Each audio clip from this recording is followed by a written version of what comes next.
Hello, dear children. Today I will talk to you about a poem by Emily Dickenson, After Great Pain, a Formal Feeling Comes. Now, see, this very poem, which is prescribed in your B.A. third year's course, is a very short poem of 13 lines only. And you can say the most of the syllables, it's written in pentameter, that is five stressed and five unstressed syllables. And Emily Dickenson, let me tell you, was born on 10th December 1830 in Amherst, Massachusetts. That is in USA, in one of the states of USA. And most of her schooling was done at Amherst Academy. And her father was Edward Dickenson. He was a lawyer and as well as a legislator, a Calvinist, but Dickinson, let me tell you, belonged to a patriarchal family. He was very conservative and religious in nature. So, even though he was very intelligent and he encouraged the children to study hard, but at the same time, if the father is a conservative person, naturally, he will also impose certain restrictions regarding the rules and regulations of the house also. Now, Emily Dickinson did not have a very good health. In fact, she was her very famous friend, you can say, one of Charles Wadworth, was her very dearest earthly friend. And she corresponded with her friend often and, in fact, wrote a number of verses and shared her poems with Charles Wadworth. And later on, she became friends with Thomas Higgins also. Thomas Higgins was a literary critic who later on became the editor of her poems also after her death in 1886. But he was very critical, and most of the comments that he passed about her particular poems was stultifying. That means they were not very encouraging. So later on, Emily Dickinson, became a little restricted in allowing her poems to be published during her lifetime. So, in fact, let me tell you, she wrote about 1,775 poems. And all these poems were published posthumously, that is, after her death. So, this particular poem, After Great Pain, a Formal Feeling Comes. Now, great pain. When you talk about a particular subject like pain, when does this pain occur? Either it is related to the death of a beloved or of some very close person. And when you talk about formal feeling, what does formal feeling signify? That means the natural feelings that you are subjected to when a person dies or when you lose a person. So he says, when the poem begins, he says, after great pain, a formal feeling comes. The nerves sit ceremonious like tombs.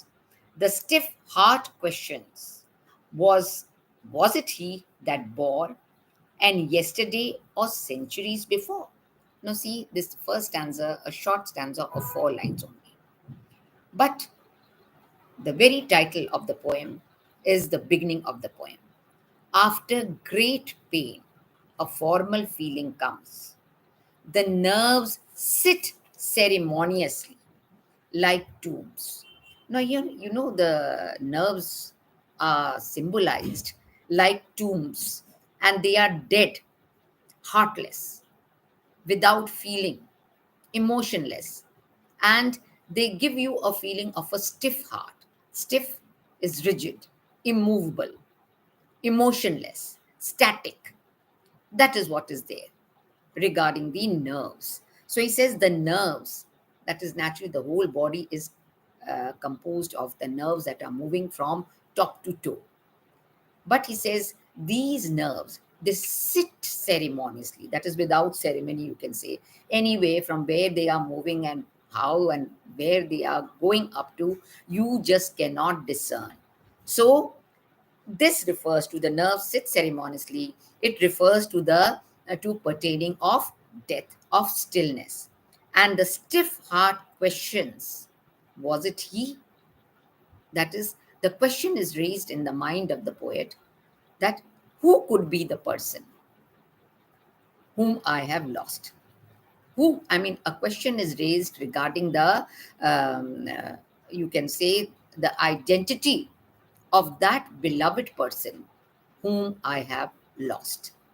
So, it's the question, he says, the stiff heart, stiff, emotionless, and rigid. The stiff heart questions, was it he that bore? And yesterday or centuries before. Now, the last sentence, yesterday or centuries, is a reference to timelessness. That is the distortion of time. You cannot discern, you cannot make out whether the thing or that mishap or that pain occurred yesterday or long back. It is a pain that has gone before long back. You cannot identify, you cannot answer the question pertaining to the time of that incident that had created that feeling of vacuum in your body, in your mind. And let me tell you, pain could be physical as well as psychological.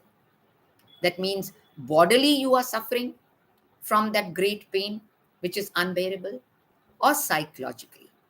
And mostly, perhaps, the poet is talking about the psychological pain, that is the trauma which has affected the mind and the body both together, and so that it is becoming difficult for a person to come out of it.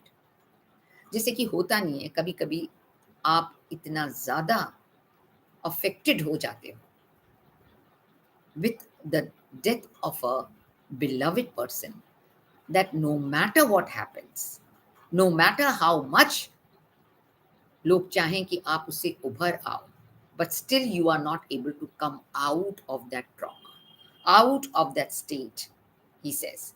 So in fact एक तरह से question raise होता है regarding, इसमें अगर Christianity में जाया जाए तो क्वेश्चन रेज होता है regarding the idea of sin, कि what could have been the cause of that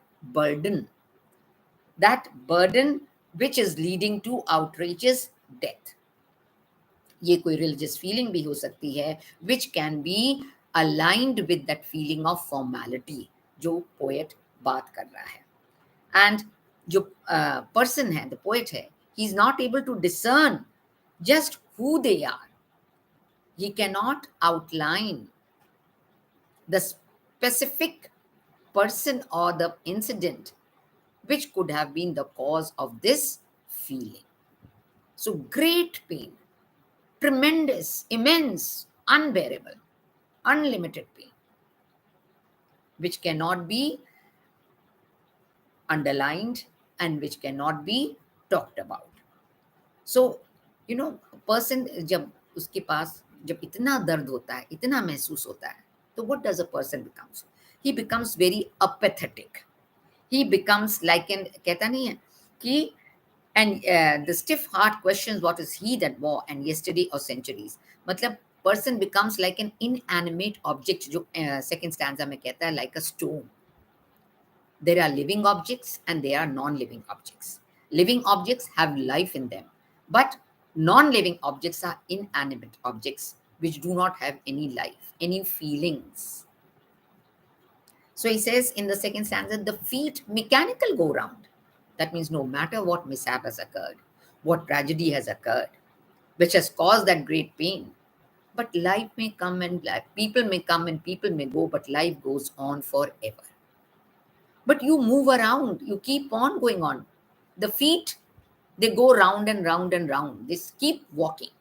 That means it is talking about the motion of time as well as it is talking about the motion of activity in life that continues to live on and on. One may be stiff at heart, but one is not stiff in the mobility of work. सुबह उठेगा, खाएगा, काम करेगा, काम पे जाएगा, लोगों की सुनेगा, कुछ भी. I mean, everything, the continuity of life will not stop. Feet will go on and on, round and round. Nothing can stop. Nobody can stop the time. The time may have become dead for you, but nobody can talk and stop the motion of life, he says. She says, the feet mechanical go round, off ground or air or odd. Now, Emily, she says that the feet mechanical. Now, see the word mechanical, like a machine. भाई machine है, उसको चला दिया तो वो तो चालू रहेगी और चलती जाएगी. It will move on. When the button is on, the machine will continue to go on and on, go round and round. In the same way, the body part may be affected physically as well as psychologically. The person who is the sufferer may be lacking the initiative, the interest, the feeling to work, but still वो तो mechanically काम करता रहेगा, करता रहेगा, isn't it? वो mechanism तो life की नहीं stop. Nothing in life, no matter how great a tragedy is, but nothing in life can stop you from work. क्योंकि time stand still नहीं होता है. घड़ी की सुई चलती जाती, time moves on from a day to a month to a year and year after year. समय गुजरता रहता है, समय चलता रहता है, उसके साथ शरीर भी चलता रहता है. So life does not come to a standstill with that feeling of great pain, the poetess says.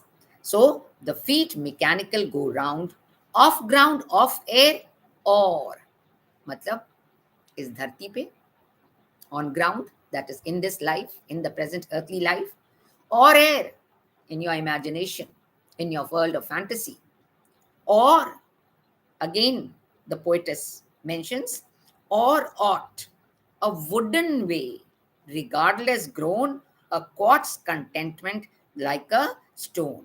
So walking becomes the symptom of inner pain that is manifested in the outward movement. And this is a very, very strong imagery, a wooden way. Wooden way, wood क्या होता है?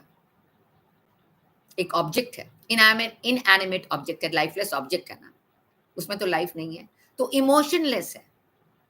If you कहा जाता है इसका चेहरा जो है लाइक पत्थर का हो गया है, पत्थर दिल कहा जाता है और पत्थर जैसा चेहरा हो गया, जैसे wooden, without expressions. And if it is without expression, that means it is lacking emotions, devoid of any feeling. So a wooden way, regardless grown. So the individual is so much gripped with pain. He is seizing up, tightening up. In fact, he is becoming cold and unfeeling and inanimate like a quartz or a crystal stone. Quartz, घड़ी की तरह, still, but crystal stone, it's a type of a stone that is there. So he symbolizes the time as a inanimate object like a stone.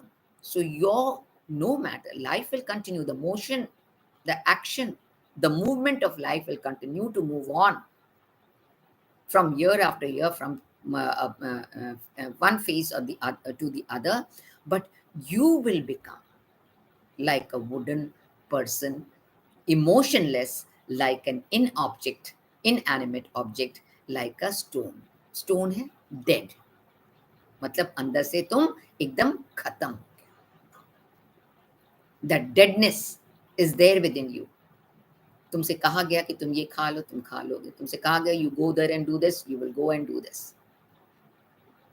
So you will continue to do the activities because you are not dead, but your feelings are dead.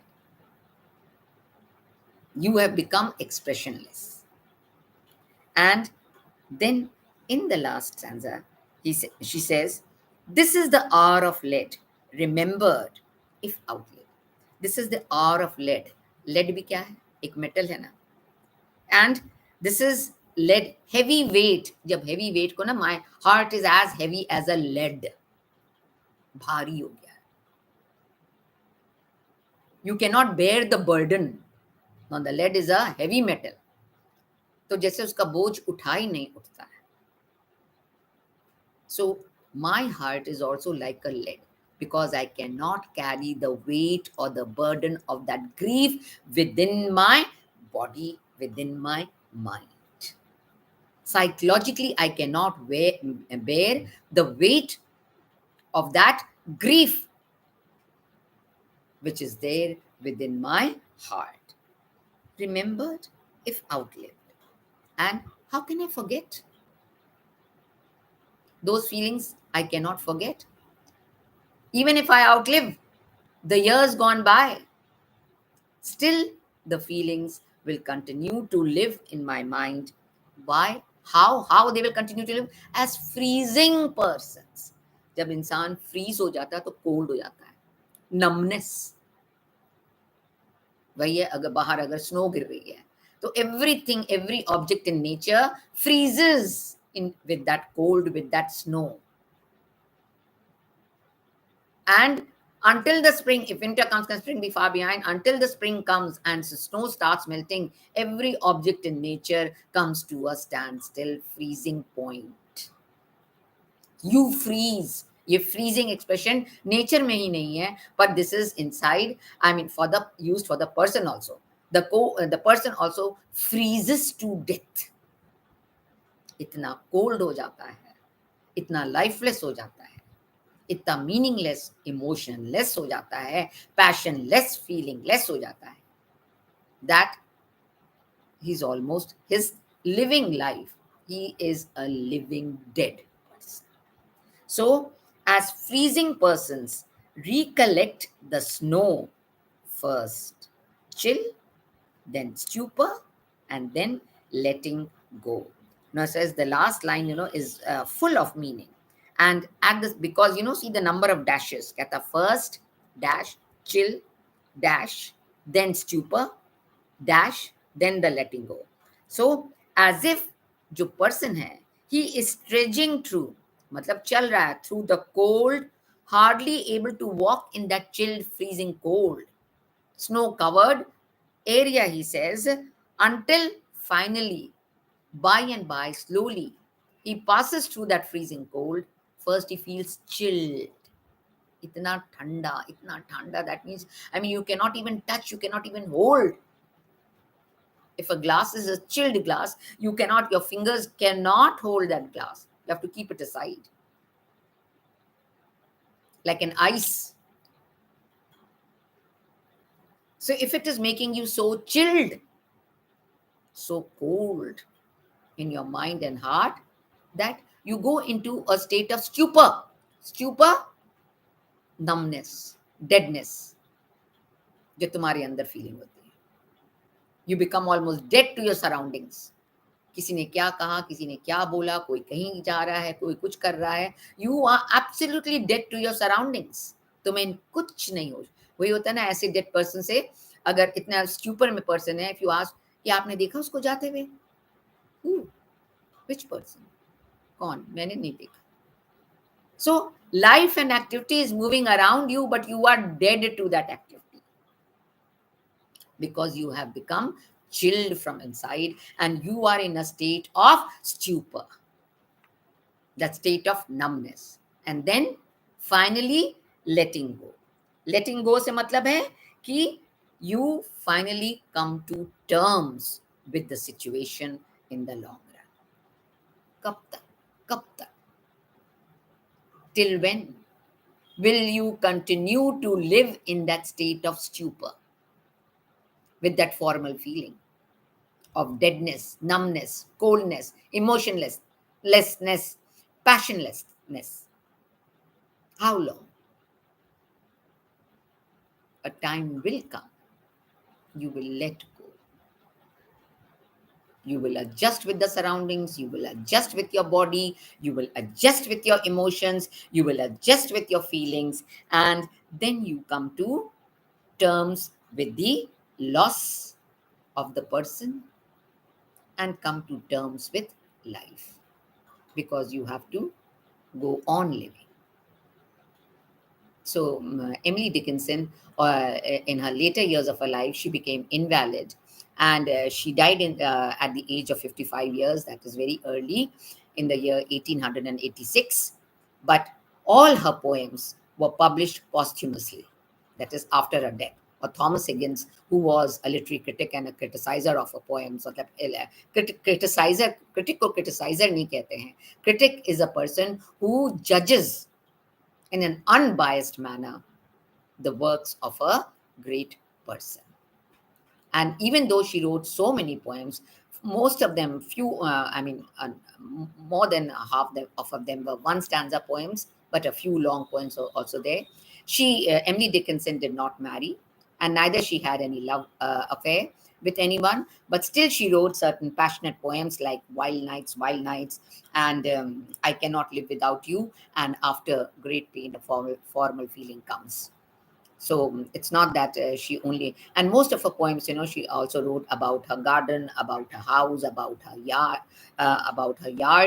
and she wrote about death and pain, and even though her life, she did not marry or had any affair with anyone, but still certain poems, passionate poems, she is showing, like in this poem, when she's talking about the great pain, it refers to a feeling of loss for a beloved or for a near and dear one. And she is able to ascribe and describe what could be the after effect of that great pain, which affects a person mentally and physically. So, this 13 line poems is rhythmical, and you can see the deep meaning that is embedded in this particular poem. And most of the poems that Emily wrote, they were very intense, very energetic, very imaginative, and they are abundantly creative and precise. Creative मतलब छोटी सी poem है, लेकिन कितनी बड़ी बात बोली है और कितने एनर्जी से बोली है, and with so much of imagination, even though she is not the sufferer of the loss of a dear one, but still she can feel that that intensity, that passion, and her thoughts that are provoked in her mind are given an outlet in her short poem. Thank you.